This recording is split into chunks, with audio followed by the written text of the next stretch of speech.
How's it going, Giants fans? My name is Alex with my co-host here, Anthony Rivardo. Welcome back to Fireside Giants, and today we're talking about Kadarius Toney projections for the 2022 season. Now, I have two projections for Kadarius Toney, one for if he is healthy and one for if he is injured, because I think that's pretty fair and reasonable to consider. This is a guy who missed 7 games last year. He played in 10 games, only started in 4, but really, the injuries definitely hurt him during some of those contests. Still put together a pretty solid season, 420 yards, just barely missed a touchdown on a couple occasions, but showed that electrifying capability to break tackles. There was tacklers looking like chickens with their head cut off, trying to chase him around the field. So I'm really excited to see what he can do in 2022, what he can accomplish, and what his ceiling really is with Saquon Barkley fully healthy, with Daniel Jones throwing the football a little bit more, with the addition of Wan'Dale Robinson, hopefully a healthy Kenny Golladay, and then Daniel Bellinger. So there's a lot of playmakers, a lot of names and faces that have to get the ball. Kadarius Toney will obviously be a big one. So I definitely want to dive into what his projections are for this upcoming season, my friend Anthony. Before we do so, how are you doing today, my friend? I'm doing really well, and I think Kadarius Toney, it's very hard to project what his stat line will look like in 2022, and I think there's a number of reasons why. First of all, the injury concerns are of course going to make it hard to project what his season will look like, because we can make a projection on statistics, but we can base that on 16 games, but will he play 16 games? That's the ultimate question with Kadarius Toney. And then you kind of are like, okay, let's project what his stat line is going to be if Daniel Jones plays 16 games. Okay, now we might have to project it if Daniel Jones doesn't play 16 games because he's never played 16 games before. So the injury history that has been the topic of conversation surrounding the Giants offense for the last few years and has been the primary reason that they have not been able to reach their potential, you have to bring that conversation up whenever you talk about Kadarius Toney, Daniel Jones, Kenny Golladay, whoever it is. If you want to project their stats for the 2022 season, you kind of have to do 2 to 3 different projections. Here's the projection model if everybody's healthy. Here's the projection model if Kadarius Toney gets healthy. And then here's also the projection model if Daniel Jones either is unhealthy or just playing poor football, which is a definite possibility. So it's really difficult to kind of just project what will Kadarius Toney's season look like. But if you have faith in this coaching staff like I do, like Alex does, and if you have faith in Mike Kafka and Brian Dable and their ability to scheme together plays for talented receivers like they did for Stephon Diggs and Tyreek Hill in Buffalo and Kansas City, then you might be pretty confident in a big year for Kadarius Toney and potentially a very solid sophomore breakout season from the former Florida Gator. Yeah, absolutely. When you're looking at Kadarius Toney, polarizing nature of his play is definitely going to be put to the test this upcoming season. Brian Dable said recently that he definitely took some things away in terms of how to manage injuries.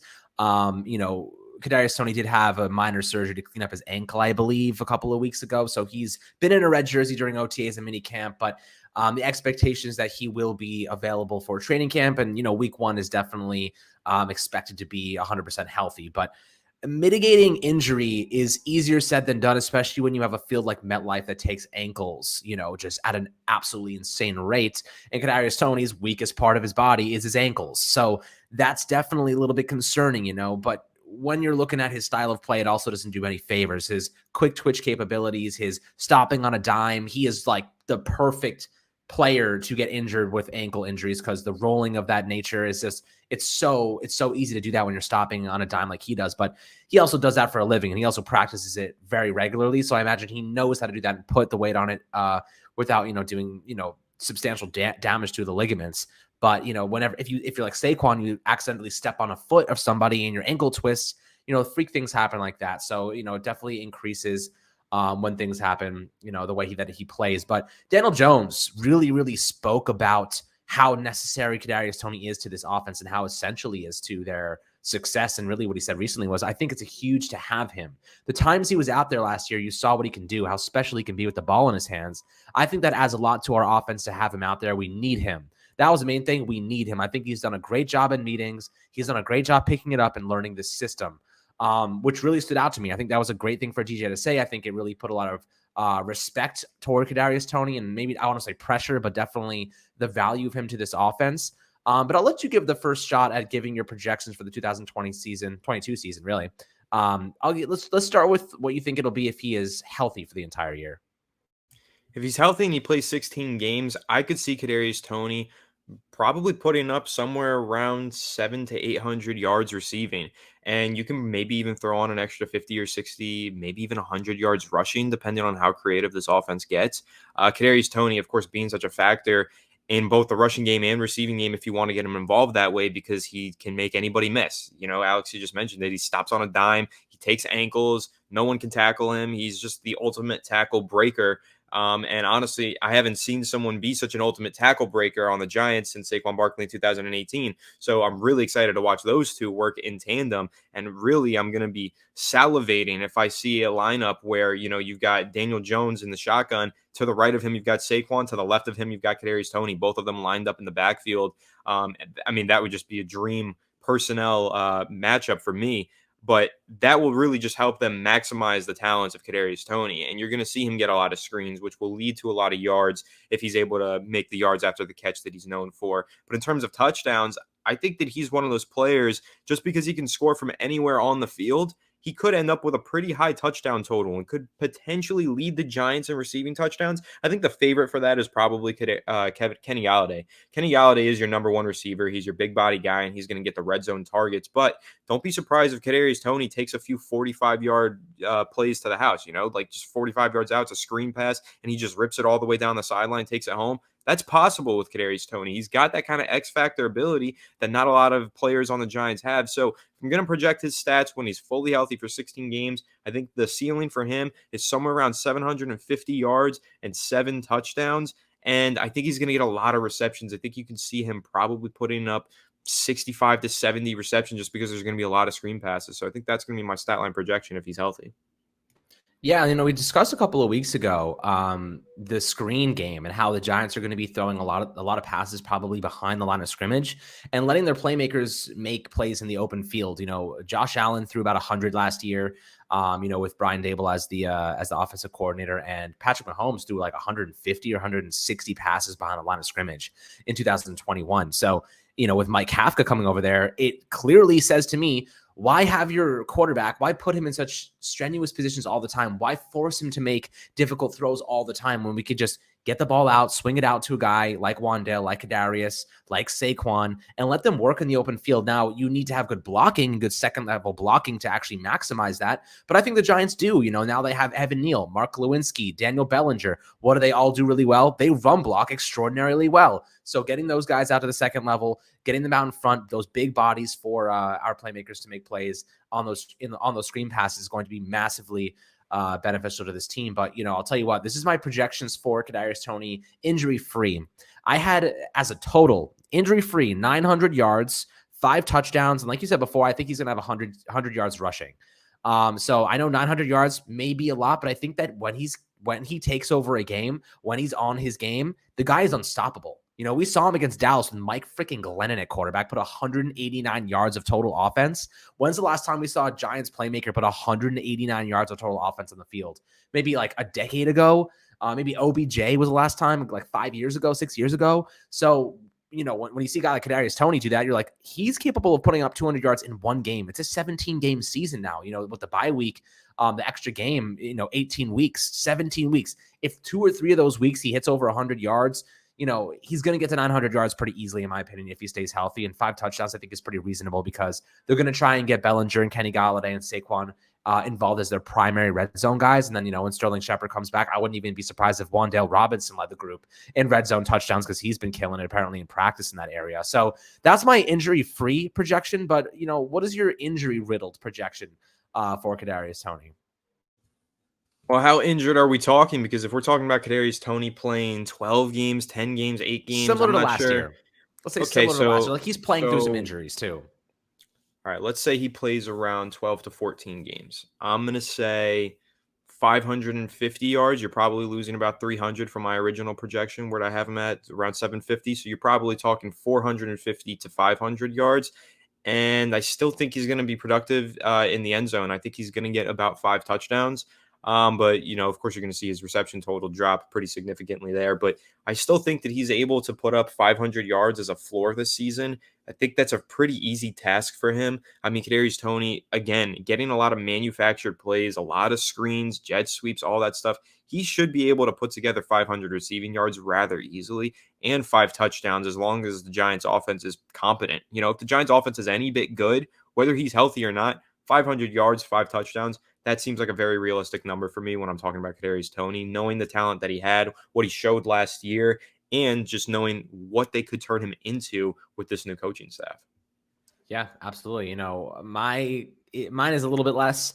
I have him at 400 yards, 2 touchdowns, and 50 yards rushing. So kind of like cutting his stats in half, a little bit more, a little bit less than half.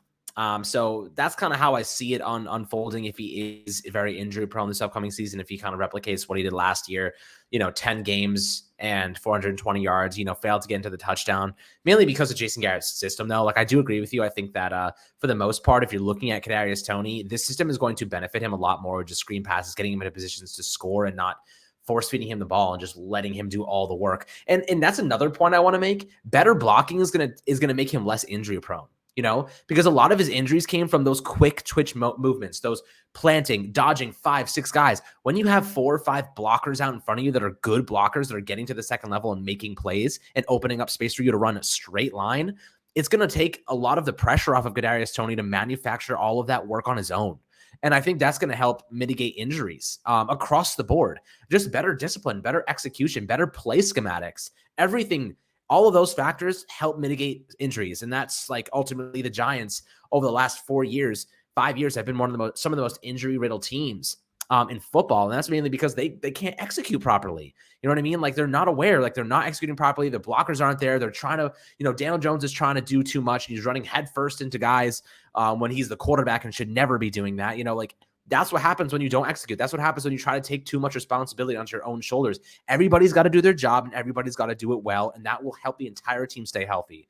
So that's kind of how I feel the Giants need to go about their mitigating of injuries. And of course, there's other factors. That's not the only thing, that stops those issues from happening. But I do think the team is going to be a little bit better in terms of execution, which, when you have 2 offensive brain trusts in Kafka and Dable, I'm pretty optimistic they're going to be a lot better. But again, I want to see it on the football field before we anoint anybody, because I know some people yesterday were upset that we were, at least on my Twitter, I said, Evan, I actually, this is kind of funny, Anthony. I want you to give me your take on this. I said, it hasn't even been 1 year yet. So Evan Neal hasn't even taken a snap yet, and he's already the best right tackle we've had in a decade. And I was thinking about it, and I was like, yes, I'm not anointing him as a great player. I didn't say he was great or anything by the matter, but what I am saying is that we had a stretch of Marshall Newhouse, Chad Wheeler, and Bobby Hart as our right tackles. And if anyone can make an argument to me that Evan Neal is worse than any of those guys, I would love to hear it. Love to hear it, because I don't know how you could possibly justify making that argument. But Anthony, what do you think about that take? I think it's a bold take just because he hasn't seen the field yet. But if you're talking about the projections, you're talking about the talent that he had in college. I mean, if you want to compare all those players in college to Evan Neal in college, Evan Neal is the better player by far. Evan Neal is a premier college prospect coming out. And I do think from day one, he's going to be at least an average offensive tackle. He might be below average. We see a lot of offensive tackles transition to the pros and struggle, Andrew Thomas being one of them. But Andrew Thomas had a lot more flaws in his game than Evan Neal does coming out. So honestly, I think Evan Neal is going to have a solid rookie season. I think he's already going to be a good player by some standards. So I do kind of agree with you. I think, again, it's pretty lofty to say because he hasn't played a snap yet in the NFL and you don't know what his career is going to look like. He might get to the league. He might play for the Giants and just be terrible forever. And he never turns it on and he never becomes the first round pick that he was, billed as. But if we're talking about projections and we're talking about the likelihood of things and this player as a prospect, what we expect him to be, comparing him to those guys, some of those guys, granted, did become solid starters elsewhere. Marshall Newhouse did start for a little while with the Raiders. Bobby Hart, I don't know if you can call him a solid starter, but I believe he was starting in this most recent Super Bowl game with the Bengals. Yeah, probably shouldn't only have because been. only because Riley Reef went down.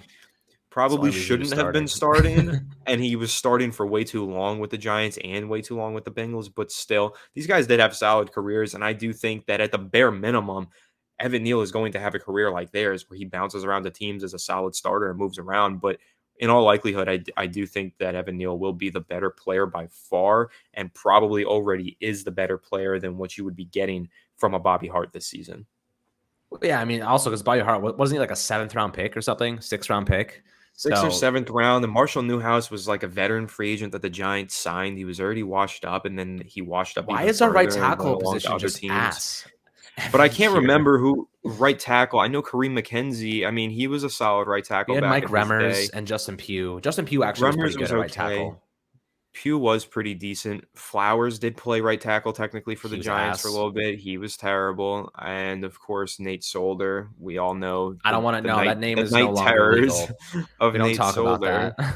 I wake up sweating, just Nate Solder just getting buried one hand. There's one play in specific, actually. I don't remember who it was, but somebody jabbed him with one hand and lifted him up off the ground with one arm. And I still remember that was against the Lions, right?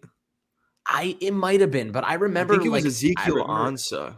Which is crazy. Yeah. Like Ezekiel Ansah's not that good anymore. He's okay, but like he lifted him up with one arm. Like I still have I can remember it so clearly. It's like baked into my brain. But I don't want to rehash that stuff. That's stuff of legend.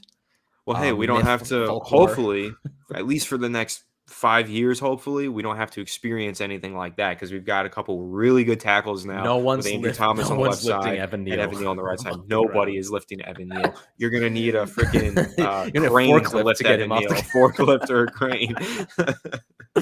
You need the Hulk to lift Evan Neal up off the ground with one arm. Not a chance. That guy is what, 360 pounds of pure muscle. He's a big dude.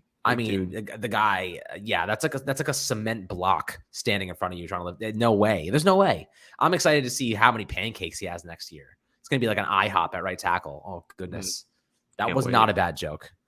No, it wasn't. I like that one. I'm excited. Me too, guys. But I hope you enjoyed this episode talking about Kadarius Toney. Some interesting takes I have on Twitter as always, because I like to voice my opinion and get the people riled up. It's always fun. But nonetheless, hope you guys like this video. Make sure to like and subscribe as always, and we'll catch you guys on the next Fireside Giants episode. Goodness gracious. And before you guys go, if anybody wants some Fireside Giant stickers, I've been sending some out to people. I just sent out a bunch, like 6 or 7 envelopes yesterday or 2 days ago.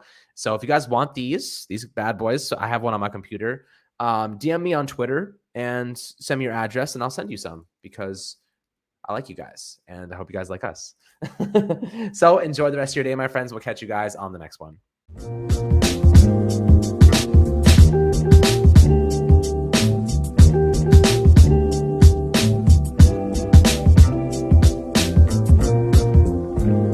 TVSO.